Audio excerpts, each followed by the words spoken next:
We're Hassani and Danielle Pettiford, and we're a real couple with real problems who almost called it quits. I was very frustrated. I became very disconnected, very jaded and cold. We have 4 children, going on 20 years of marriage, and we practice what we preach.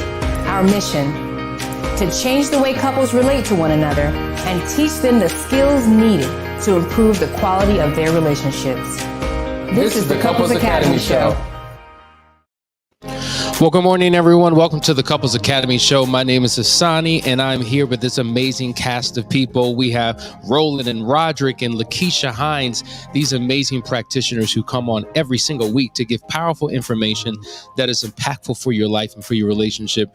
We have a new topic today. I hope that you're tuning in and you share this with your community, because there's many people who need to know about this. As you know, we specialize in infidelity recovery and divorce prevention, so we go deep into the complexities of what happens in a relationship when an affair takes place. And so today we're talking about when a cheating spouse turns abusive. Now, the affair within itself is a form of abuse, but in addition to that, oftentimes a person can consciously or unconsciously become abusive to their spouse in a relationship. And so it adds a whole lot more damage, if you will, to the impact of what they've done. So we're going to be talking about that today. But before we get into that conversation, just a really quick announcement. As you know, Last Chance Weekend is December the 9th through the 11th.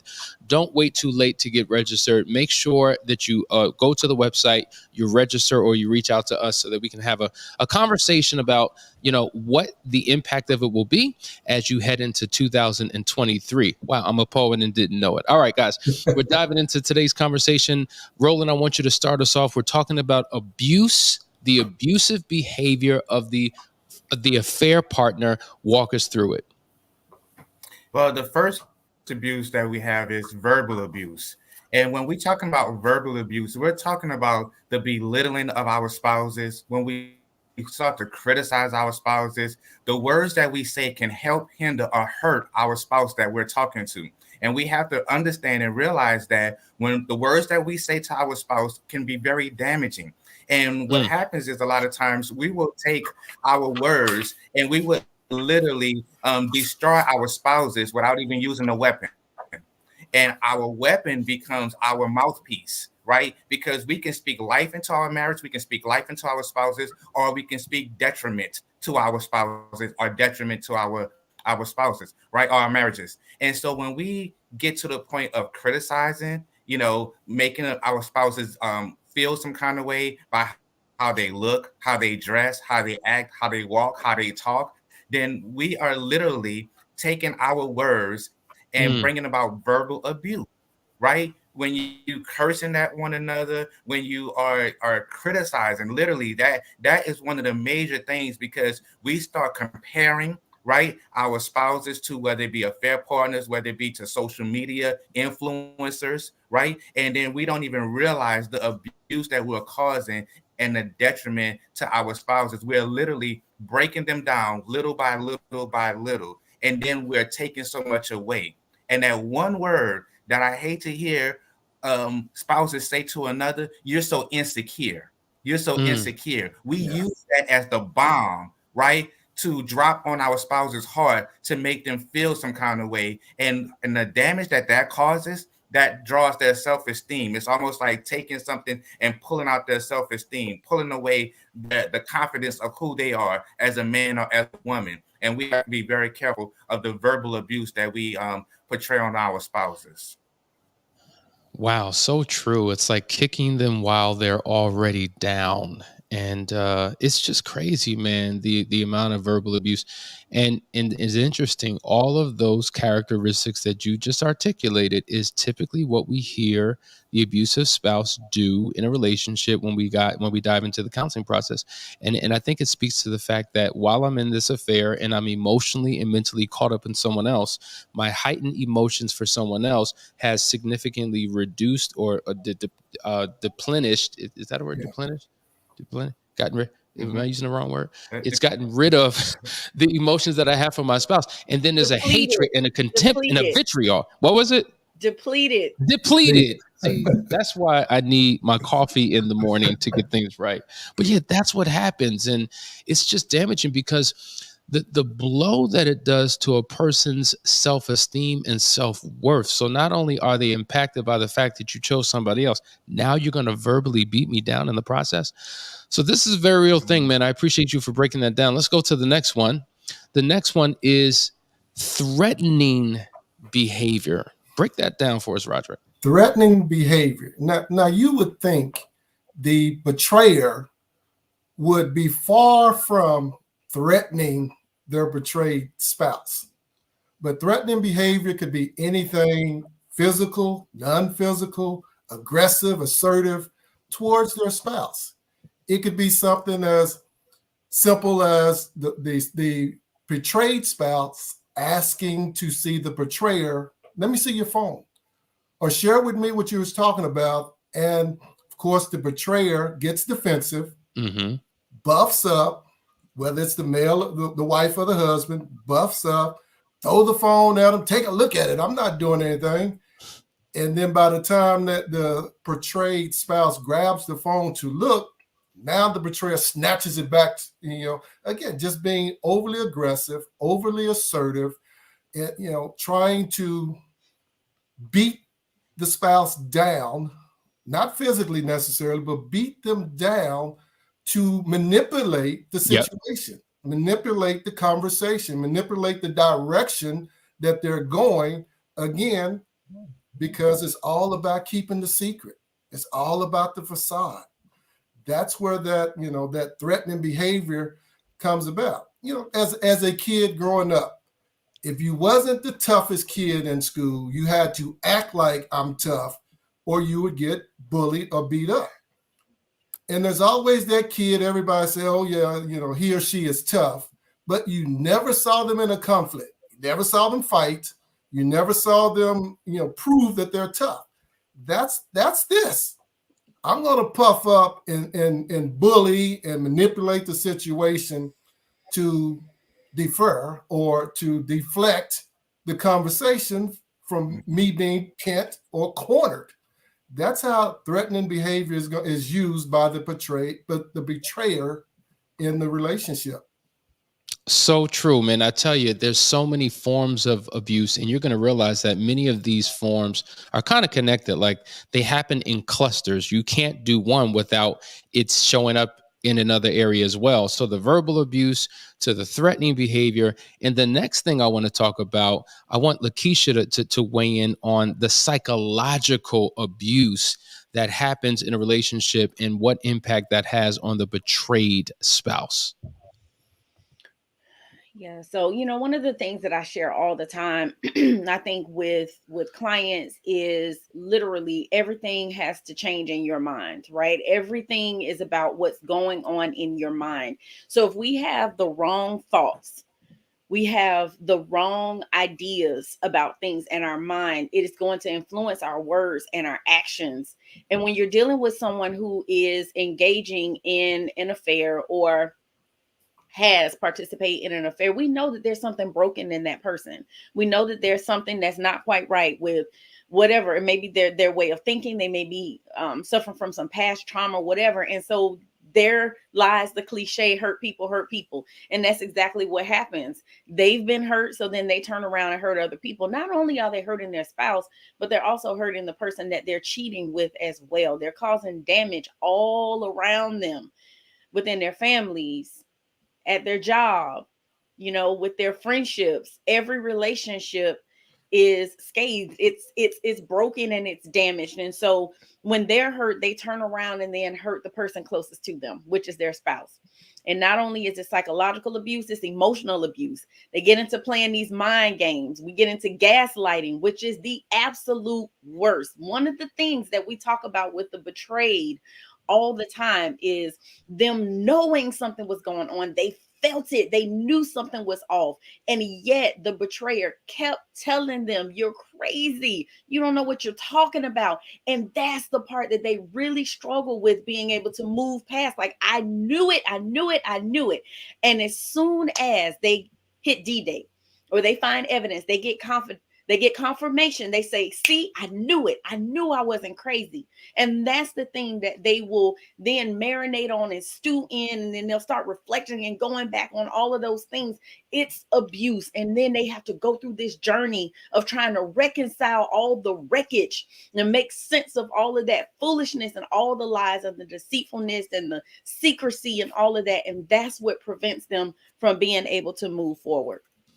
Wow, the way you unpack that's so true. And one of the things that's a part of that psychological abuse is the blame game. Where I'm going to blame you for my own issues that I'm struggling with. I'm going to project it on you. We were talking about that last night in Foundations, how blaming is so damaging, and it is a part of that psychological abuse that takes place.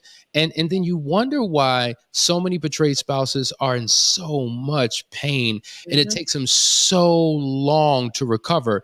Because think about it, not only, fine, your affair is over, fine, it was done 2 years ago, but the way you show up in the denial, in the blame, and the psychological and verbal and like all of that stuff, you got to consider that it takes time to heal from even that. So it's not just what you did behind my back with someone else, but it's what you actually did to me that's causing this damage. And so, honey, also, what about the part where, what about the couple who has now the betrayer who is now forcing or rushing that betrayed to re-engage in sex? What about that partner who is not taking ownership of what it is that they've done? Yes, it happened 2 years ago. We just need to move on, and you need to return to your wifely duties or your husbandly duties, because we should be past this by now. But if you're not taking ownership, being accountable, acknowledging and apologizing for that abuse, calling it what it is, calling a spade, you can't expect that spouse to then fall back into the way things used to be before. They will never be the same. You're forever changed. Facts. Listen, guys, you're watching the Couples Academy show. We're talking about when a cheating spouse turns abusive. There's a number of more areas that we're going to tap into when we get back from the other side of this break, so stay tuned. Welcome to the Couples Academy app. The Couples Academy app is your go-to hub for how to do marriage right. Get started with our app today by perusing our amazing features that conveniently allow you to connect. This app is packed with powerful content and resources to help you grow and stay connected. With this app, you can watch our messages, find marriage resources, watch, listen, and read the real-life stories of restored couples, sign up for events, read articles and blog posts, stay up to date with push notifications, share your favorite messages via Instagram, Facebook, Twitter, or email, and download messages for offline listening.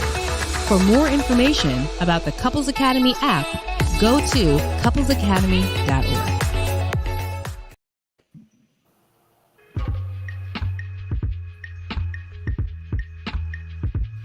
When 45 men from all walks of life come together in one place for one purpose, there is a collective harmony that produces an amplification of power that leaves an impact on the lives of men that cannot be erased. A fraternity of legendary men, all at the tipping point, on the precipice of greatness, meeting for one weekend to turn their worlds inside out. For the first time ever, the Foundry experience. Not an event, not a seminar or retreat, but an opportunity to come face to face with the man you were always destined to be. If you want a life that's better than the one that you are living, meet us January 2023 for the Foundry experience.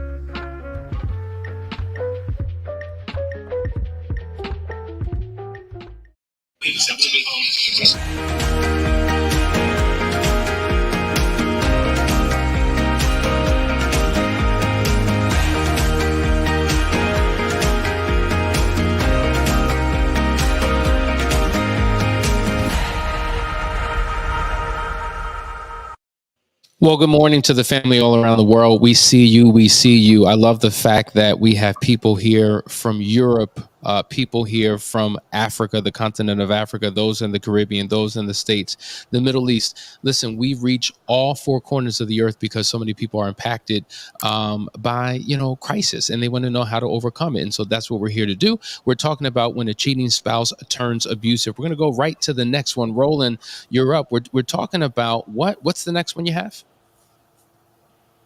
We're talking about physical abuse. We're talking about that Debo syndrome, right? When we're walking around the house, literally throwing and punching and having this, what you guys left there?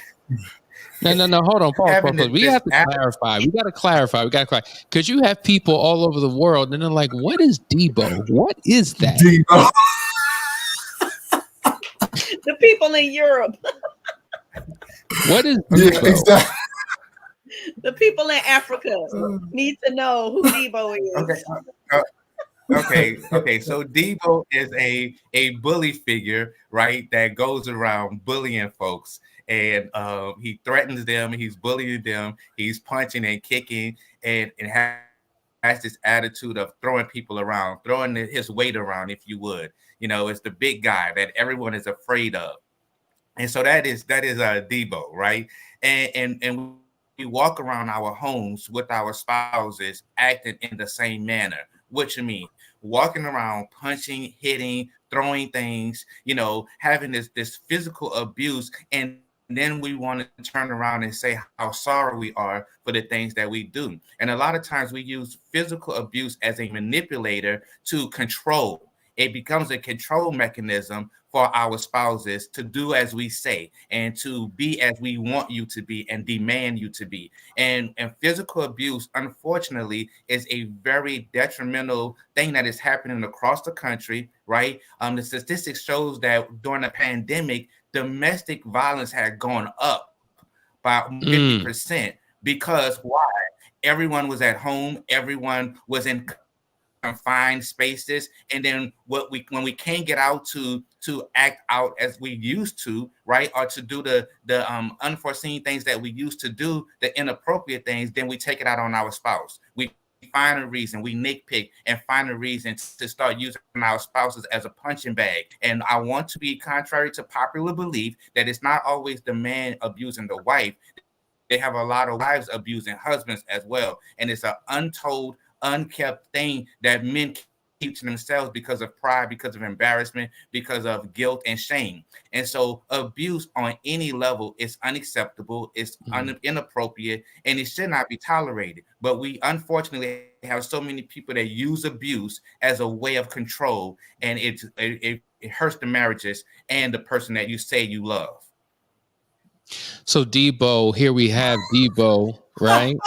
So he was a character from Friday. Okay, if you haven't seen the movie Friday, you need to go and see it. But he was a scary figure that was physically abusive and would punk, all the other individuals in the movie. And his fear, right, his intimidation was enough to get his way. And I think that's what you're referring to, the fact that happens in a relationship. And it's just like, not only have you been unfaithful, but now you're going to bring physical harm to me.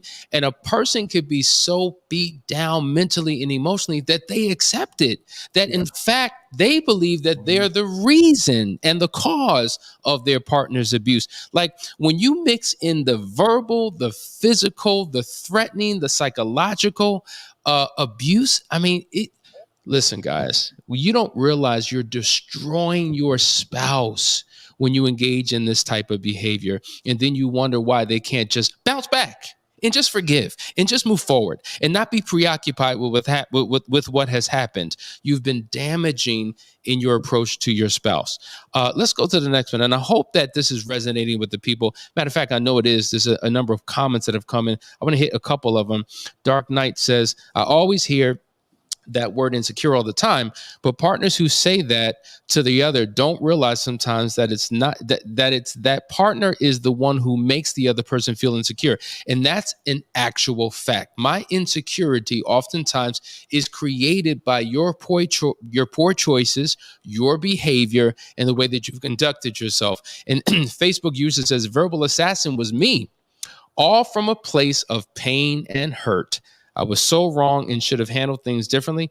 Thank God I'm in a better place now. So once again, people are admitting, yeah, this is how I've shown up, and this is what it's done to my relationship. Gonzalez says abuse is definitely not healthy, especially when you don't get the help that you need. Please make the discovery call. Very, very true. Nelly says Debo, a fictional character in an American comedy Friday. That's right. And DWW says, this is my situation. So if this is your situation, then you need to reach out to us so that we can assist you in a journey of your own personal healing and restoration. All right, let's go to the next one. Who's up? Who's up? Who's up? Who's next? It's up. The next one would be sexual abuse, Asani. And we're talking about, at its core form, unconsensual sex. And the challenge here is that the affair partner is using sexual abuse to cover up so many things. And let me dive a little bit deeper on that, because many times we look at sex as just a physical thing. But as our sex expert, Lakeisha, points out consistently, it's a mental thing. If you want true pleasure from it, it's more mental than physical. So for the sexual abuse to occur, even when that spouse, and it doesn't matter if it's the husband or the wife, the betrayed spouse mentally is not engaged, mentally doesn't desire it, mentally doesn't want to do it, and the betrayer spouse either guilts them into it, physically forces them into it, verbally manipulate them into it, and whether they say, yes, come on, let's do it, or they don't say anything at all, it's unconsensual. It's sexual abuse. And it's again, piggybacking on what we talked about earlier, the physical abuse. Now I'm sitting there, again, whether it's the man or the woman, because there are some aggressive wives out there to cover up their infidelity. They know they have to take care of home, so there's no questions asked, there's no wonders, there's no concerns about what I'm doing outside the home.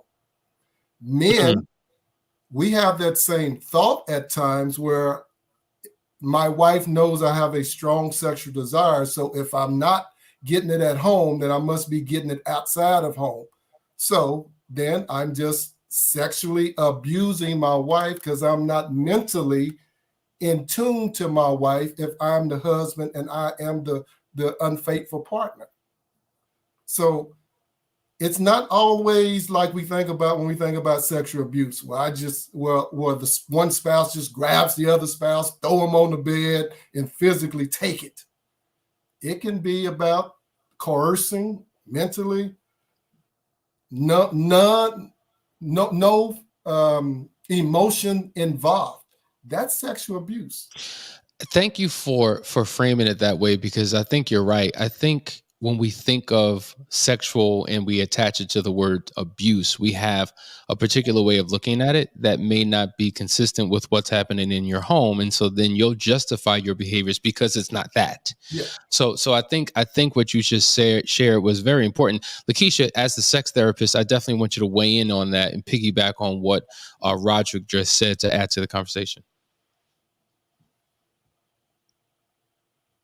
You're muted, Lakeisha. We can't hear you. First and foremost, this is one of those things that, obviously is near and dear to my heart. And as much as, I have fun talking about sex, this is the part that's not fun. This is the part that is the dark side, where it really can destroy relationships. And, again, there's this sense of entitlement that just blows my mind every single time when I'm speaking to a betrayer, that they feel this sense of entitlement that they should be able to just jump right back into the bedroom. And it doesn't work that way. There's been a violation. There has been a betrayal. There has been a lot of times, which I'll get into with the next point, you have put your spouse in harm's way.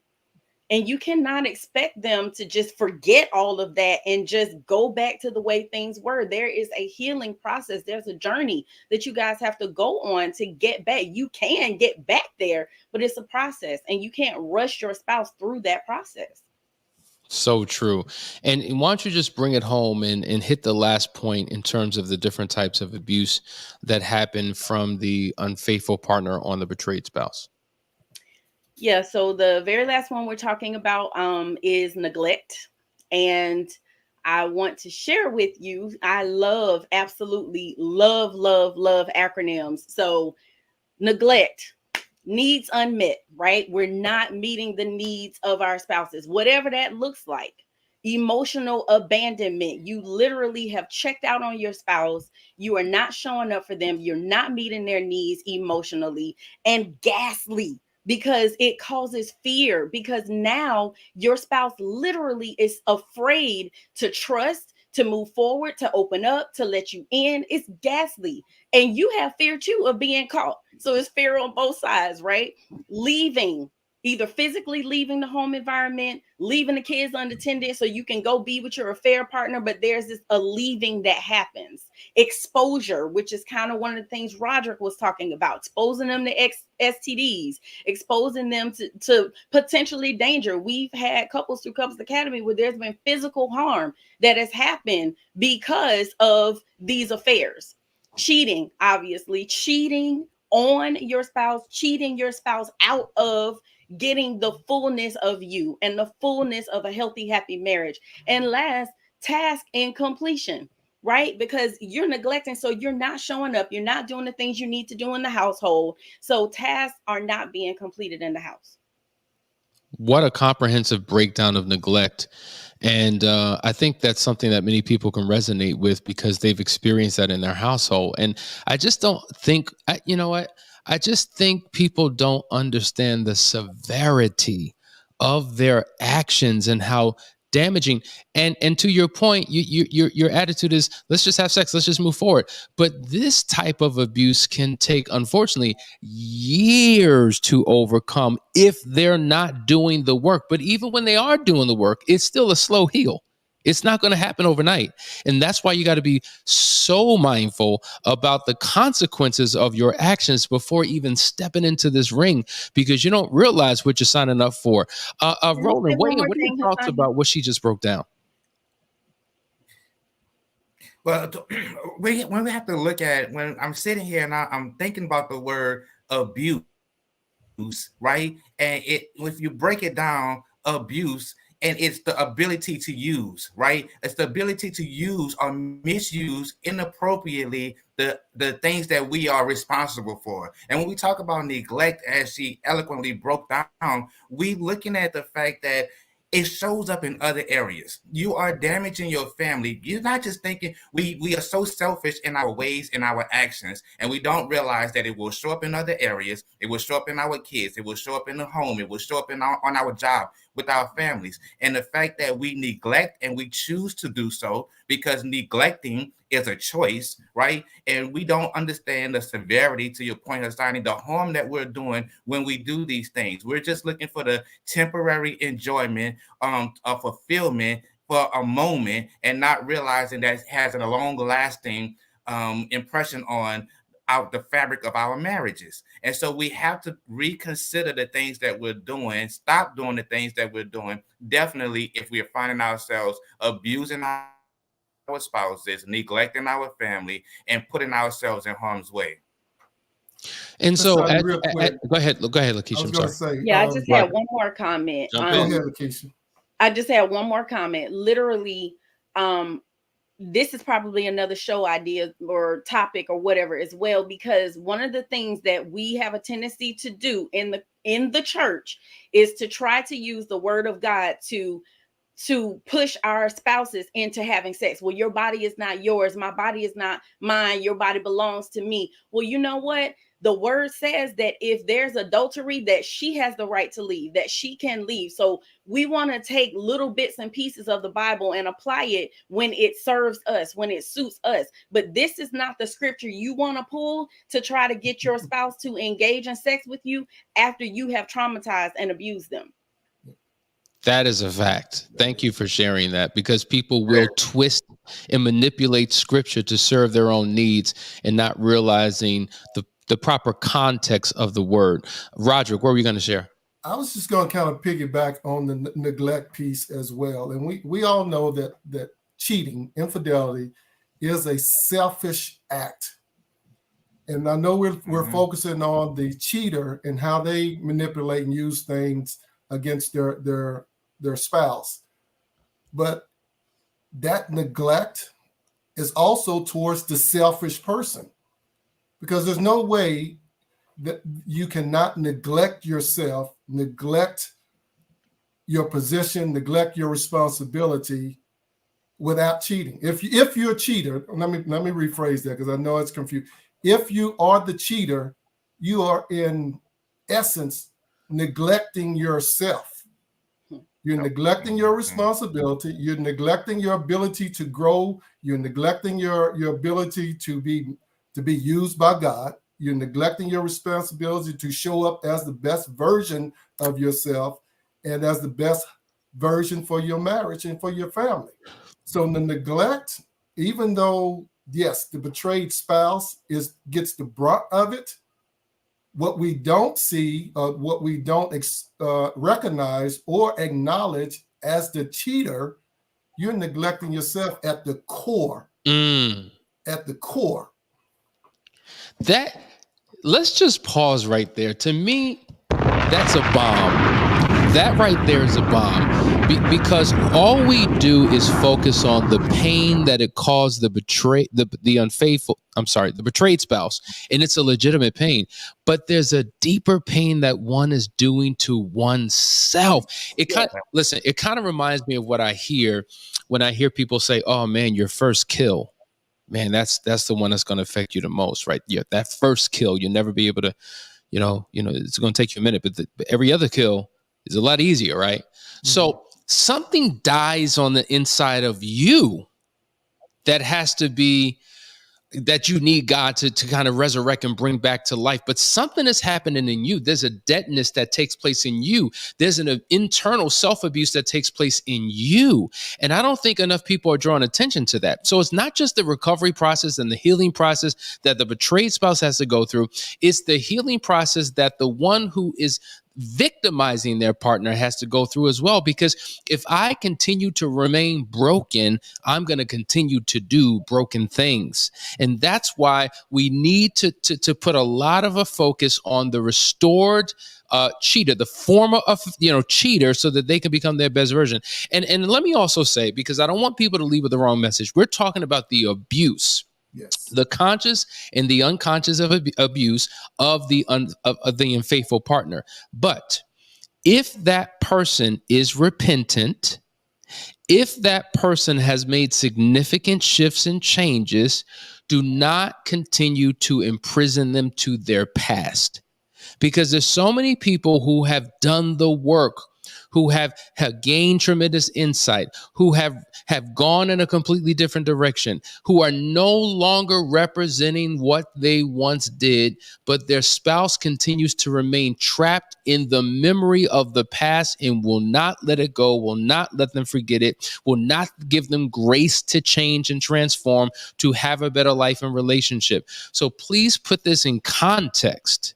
Because if you don't, you will remain in perpetual pain that you cannot recover from. We're talking about when a cheating spouse turns abusive, but there's an opportunity for them to repent and can get back to the person that God called them to be. So listen, guys, I hope this was helpful. Thank you for your comments. What a great topic. I appreciate you all for your wisdom and your insight.